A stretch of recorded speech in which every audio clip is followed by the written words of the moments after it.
Bienvenue les amis dans cette nouvelle vidéo. J'espère que vous allez bien et que vous saisissez toutes les différentes opportunités qui se présentent à vous. Nouvelle vidéo, nouveau contenu. De quoi allons-nous parler aujourd'hui? Nous allons parler de la bourse du gouvernement romain, une bourse entièrement financée, du moins au fait par le gouvernement romain. Ensemble dans cette première partie-ci, puisque je vais diviser la vidéo, ou je vais diviser cette présentation en plusieurs parties, je ferai plusieurs vidéos dessus. Voici la première vidéo. Dans cette vidéo-ci, nous verrons quelles sont les différentes procédures pour pouvoir postuler à cette bourse d'études-ci, qu'est-ce que cette bourse d'études-ci couvre comme bénéfice. Et ensemble, dans une deuxième partie, nous verrons comment postuler à cette bourse d'études-ci de manière concrète, c'est-à-dire les différentes étapes. Mes amis, tout au long de cette vidéo, si vous avez des questions, n'hésitez pas à les mentionner en commentaire.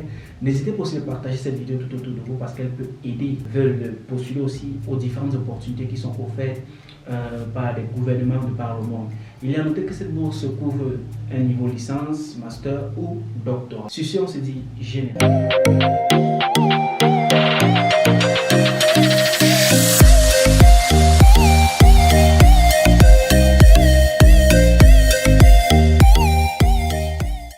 Dans le site officiel pour cette bourse d'études ici en Roumanie. Nous voyons à propos des bourses. Voici ce petit paragraphe qui donne une brève explication concernant cette bourse du gouvernement romain. Il dit chaque année, le gouvernement romain, par l'intermédiaire du ministère des Affaires étrangères, offre un certain nombre de bourses aux citoyens des pays non membres de l'Union européenne. Seulement, les candidats ayant de bons résultats dans l'éducation, respectivement une moyenne des années d'études pour la dernière école diplômée d'au moins 7, correspondant au système de notation en Roumanie où le qualificatif bien le cas échéant, sont éligibles. Donc pour vous qui voulez postuler pour niveau licence, master ou doctorat, assurez-vous juste que vos résultats précédents puissent au moins être d'une moyenne bien.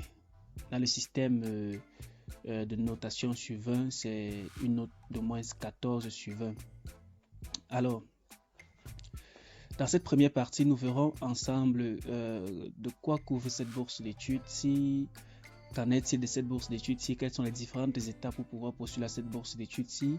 Et dans une deuxième partie, les amis, nous verrons comment concrètement postuler à cette bourse d'études-ci, comment ouvrir son compte dans ce site officiel du ministère des Affaires étrangères d'études en Roumanie, comment postuler, comment soumettre ses dossiers et tout ce qui va avec. Donc, je vous encourage de rester connecté sur cette chaîne. Si vous n'êtes pas encore abonné, abonnez-vous, activez la cloche de notification pour ne pas manquer la prochaine publication qui viendra concernant cette bourse d'études-ci. Et n'hésitez pas surtout de la partager tout autour de vous. Alors, information sur le programme, nous ouvrons ici. Qui sont les bénéficiaires? Je pense qu'on a déjà lu cela. Donc, si vous êtes soit dans un pays africain, soit dans un pays américain, soit dans un pays asiatique qui n'est pas membre de l'Union européenne, soit dans un pays qui n'est pas membre de l'Union européenne, si vous êtes une nationalité d'un pays qui n'est pas membre de l'Union européenne, sachez que vous pouvez postuler à cette bourse d'études-là. Alors, pour être éligible, soumettre un dossier complet, respecter la méthodologie de soumission des applications, présenter les documents d'études issus par des établissements d'enseignement accrédités reconnus dans le pays où ils ont été issus. Respecter le calendrier de soumission. La date de soumission, on va la voir juste là en bas.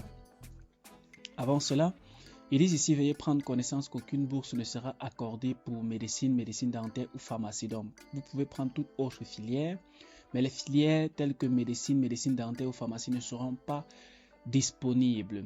Alors, pour ceux qui veulent postuler pour un niveau licence, les études universitaires de licence s'adressent aux diplômés des études secondaires ou pré-universitaires, au terme desquels ils ont obtenu un baccalauréat ou l'équivalent, ainsi qu'aux candidats postulant pour les études universitaires de licence en Roumanie.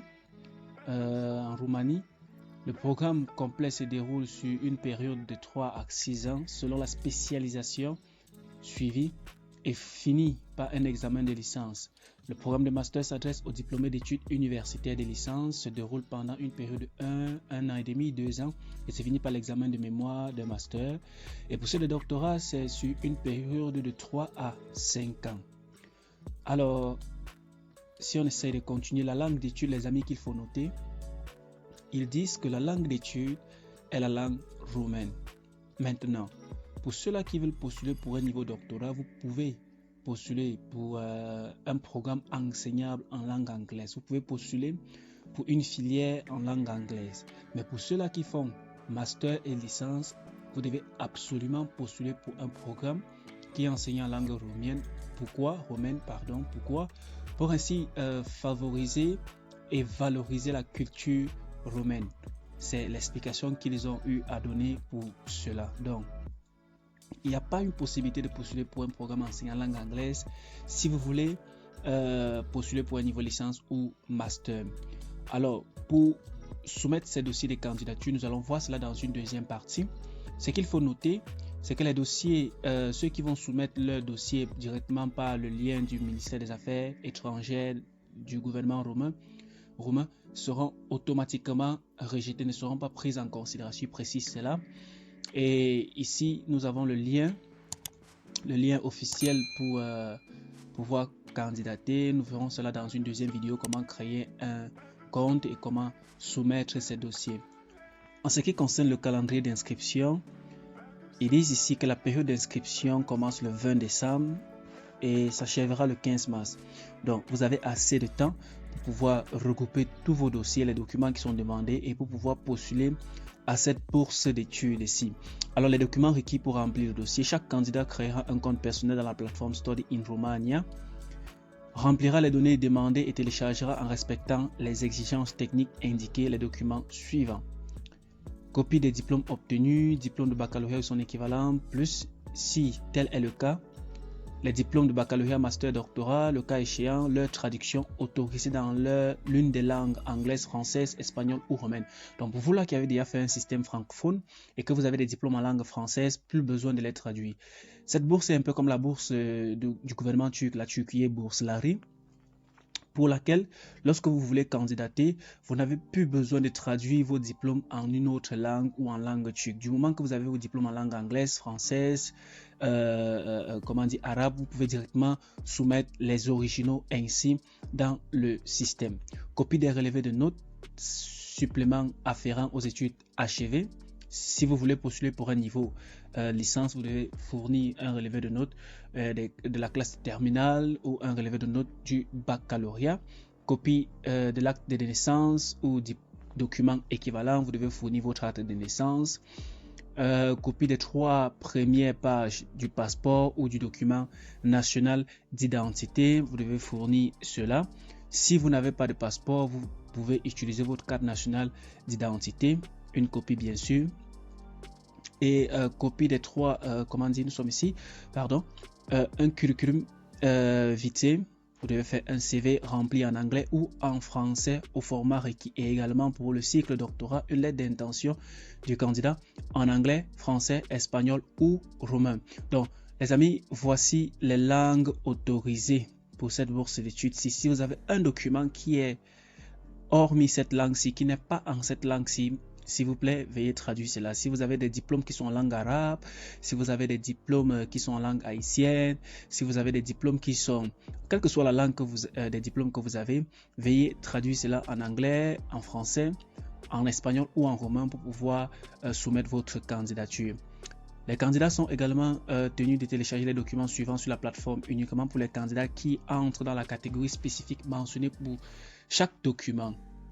Ça présente ici pour vous là qui n'avez pas encore reçu votre diplôme de fin de formation, vous pouvez utiliser votre attestation de réussite et aussi les différents relevés de la dernière année de votre éducation. Si par exemple vous voulez postuler pour un niveau licence et que vous n'avez pas encore le baccalauréat mais vous avez déjà composé le baccalauréat jusqu'à vous avez obtenu votre relevé de notes du baccalauréat, vous pouvez postuler avec le relevé de notes du baccalauréat et avec l'attestation de réussite. Si par exemple aussi vous voulez postuler pour un niveau licence, vous avez déjà vos 3 relevés du niveau 1, niveau 2, niveau 3 et que vous voulez postuler pour ce niveau master, vous pouvez fournir les 3 relevés de la licence avec l'attestation de réussite pour ce diplôme de licence si le diplôme n'est pas encore disponible.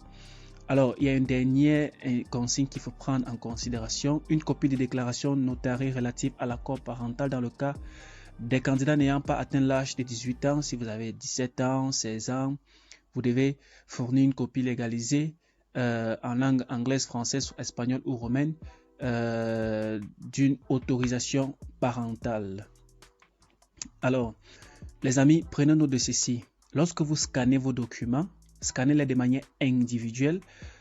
C'est-à-dire les documents doivent être scannés individuellement. N'allez pas scanner un document, par exemple votre diplôme avec votre relevé au même moment. Non. Scannez un document pour un diplôme, l'autre pour un relevé, l'autre pour votre acte de naissance, l'autre pour votre passeport, ainsi de suite. Avec les originaux. Pour ceux-là qui ont fait des traductions, vous faites la traduction. Si votre document, par exemple, est en langue arabe, vous faites la traduction et vous les scannez. Alors, dans cette partie 4-ci, l'annonce des résultats et des formalités à suivre pour les candidats admis.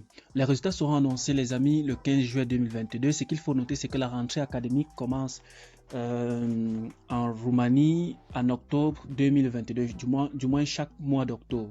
Donc, vous aurez assez de temps pour préparer votre voyage. Alors, toute personne qui aurait candidaté à cette bourse d'études s'y recevra une lettre d'acceptation, du moins si vous êtes considéré pour cette bourse d'études-ci, vous recevrez une lettre d'acceptation d'étudier en Roumanie venant d'une université et vous devez directement rentrer dans le site pour pouvoir valider, accepter cette offre de bourse parce qu'ils vont vous offrir la bourse, ils vont vous demander si bel et bien vous voulez cette bourse d'études-ci. Comme je vous l'ai dit les amis, cette bourse-là est exactement, du moins elle est presque comme la Turquie Bourselari parce que lorsque vous postulez à la Turquie Bourselari, lorsqu'on vous offre cette bourse-là, on vous envoie par mail un document, vous devez entrer dans le système et accepter l'appel d'offres de cette bourse d'études là. Alors c'est pareil ici et immédiatement lorsque vous avez reçu cette bourse offerte par le gouvernement roumain, vous devez directement contacter votre université pour voir les différents documents qu'il faut encore fournir à l'université pour compléter votre inscription dans cette université là. Alors à la partie 5, nous avons les droits et les obligations des boursiers. Alors, les bénéficiaires des bourses recevront les facilités suivantes: l'exemption des frais d'inscription, le financement des frais scolaires pour l'année préparatoire à la langue roumaine, le financement des frais scolaires pour les études proprement dites, une bourse mensuelle pour les étudiants inscrits dans l'année préparatoire et pour ceux qui sont inscrits en cycle licence, maîtrise ou doctorat, le financement des frais d'hébergement dans campus étudiant, l'assistance médicale en cas d'urgence médico-chirurgicale, le transport public local, terrestre, naval et souterrain. Ce que vous devez noter les amis, c'est que pour cette bourse d'études-ci, tout ceci est pris en charge. Tout ceci est pris en charge, mais votre billet d'avion de votre pays pour la Roumanie n'est pas pris en charge. Donc c'est vous qui allez payer votre billet d'avion pour la Roumanie. Voilà la seule différence. Voilà cette chose-là que vous allez vous-même prendre en charge. Si par exemple vous êtes dans un pays tel que la Côte d'Ivoire, le Sénégal, le Gabon ou le Cameroun, vous devez payer votre billet d'avion pour ce pays-là. Alors les frais de visa sont pris en charge aussi par la bourse directement. Ce que vous devez respecter, les citoyens étrangers ont l'obligation suivante: respecter la constitution de la Roumanie, c'est normal. Vous ne pouvez pas aller dans un pays et vous ne respectez pas les lois de ce pays, vous ne respectez pas les règlements intérieurs de l'université dans laquelle vous allez étudier, c'est presque impossible, sinon vous seriez rétrogradé. Alors il y a encore une note à prendre en considération aussi les amis, celle-ci: le financement des frais scolaires, le financement des frais d'hébergement dans le campus, du budget du ministère de l'Éducation dans la limite des subventions allouées à cet effet. Alors, pour ceux-là qui font un niveau licence, l'allocation mensuelle que vous recevrez sera d'une somme de 65 €. Pour ceux-là qui font un master, ça sera de 75 €. Et pour ceux qui font doctorat, elle sera de 85 €. Il faut noter aussi cela. Les amis, je pense qu'on va s'arrêter là. Vous devez prendre bien note de cela. Je partagerai ce lien dans mon groupe Telegram, le groupe d'études de bourse d'études à l'étranger. Pensez à joindre ce groupe-là, dont le lien se trouve juste en description de cette vidéo-ci. Si vous avez des questions, n'hésitez pas à me les poser en commentaire, les amis. Restez scotchés surtout sur cette chaîne pour la deuxième partie de cette vidéo-ci. Et n'hésitez pas à partager cette vidéo tout autour de vous, parce que si vous n'êtes pas éligible à cette bourse d'études, si votre voisin le plus proche ou le plus éloigné peut bel et bien être éligible à cette bourse d'études. Si on se dit à la prochaine, portez-vous excellemment, très bien.